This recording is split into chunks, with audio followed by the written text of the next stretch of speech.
Esther chapter 2. After these things, when the wrath of King Ahasuerus was appraised, he remembered Vashti and what she had done, and what was decreed against her. Then said the king's servants that ministered unto him, Let there be fair young virgins sought for the king, and let the king appoint officers in all the province of his kingdom, that they may gather together all of the fair young virgins unto Shushan the palace, to the house of the woman, unto the custody of Hagar, the king's chamberlain, keeper of the woman, and let their things for purification be given them. And let the maiden which pleaseth the king be queen instead of Vashti. And the thing pleased the king, and he did so. Now in Shushan the palace there was a certain Jew whose name was Mordecai, the son of Jeher, the son of Shimel, the son of Kish, a Benjamite, who had been carried away from Jerusalem with the captivity which had been carried away with Jeconiah king of Judah, whom Nebuchadnezzar the king of Babylon had carried away. And he brought up Hadassah, that is Esther, his uncle's daughter, for she had neither father nor mother, and the maid was fair and beautiful, whom Mordecai,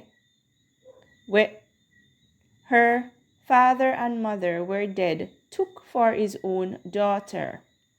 So it came to pass, when the king's commandment and his decree was heard, and when many maidens were gathered together unto Shushan the palace, to the custody of Hagar, that Esther was brought also unto the king's house, to the custody of Hagar, keeper of the woman.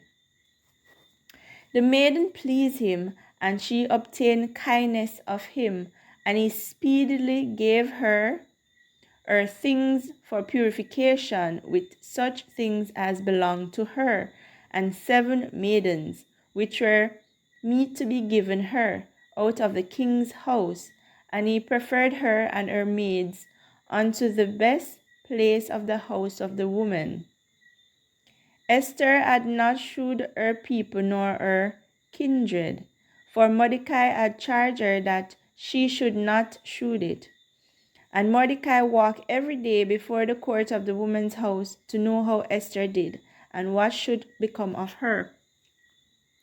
Now when every maid's turn was come to go into King Ahasuerus, after that she had been 12 months, according to the manner of the woman, for so were the days of their purification accomplished, to wit, 6 months with oil of myrrh, and 6 months with sweet odors, and with other things for the purifying of the woman.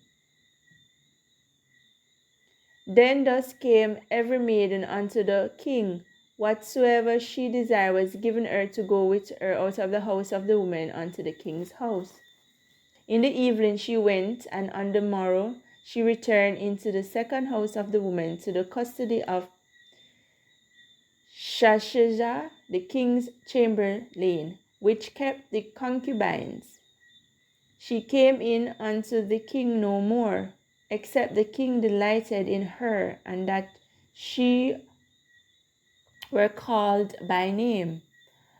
Now when the turn of Esther, the daughter of Abigail, the uncle of Mordecai, who had taken her for his daughter, was come to go in unto the king, she required nothing but what Hagar, the king's chamberlain, the keeper of the woman, appointed.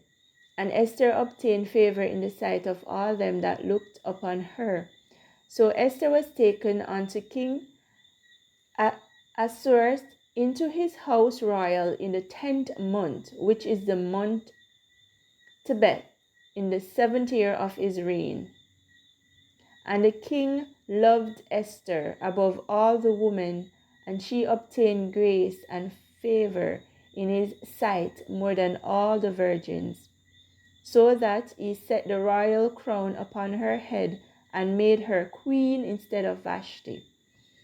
Then the king made a great feast unto all his princes and his servants, even Esther's feast, and he made a release to the province, and gave gifts according to the state of the king. And when the virgins were gathered together the second time, then Mordecai sat in the king's gate. Esther had not yet shewed her kindred nor her people, as Mordecai as charger. For Esther did the commandment of Mordecai, like as when she was brought up with him. In those days, when Mordecai sat in the king's gate, two of the king's chamberlains, Bigtan and Teresh, of those which kept the door, were wroth, and sought to lay hand on the king as Ahasuerus. And the thing was known to Mordecai, who told it unto Esther the queen, and Esther certified the king thereof in Mordecai's name. And when inquisitions were made of the matter, it was found out. Therefore they were both hung on a tree, and it was written in the book of the Chronicles before the king.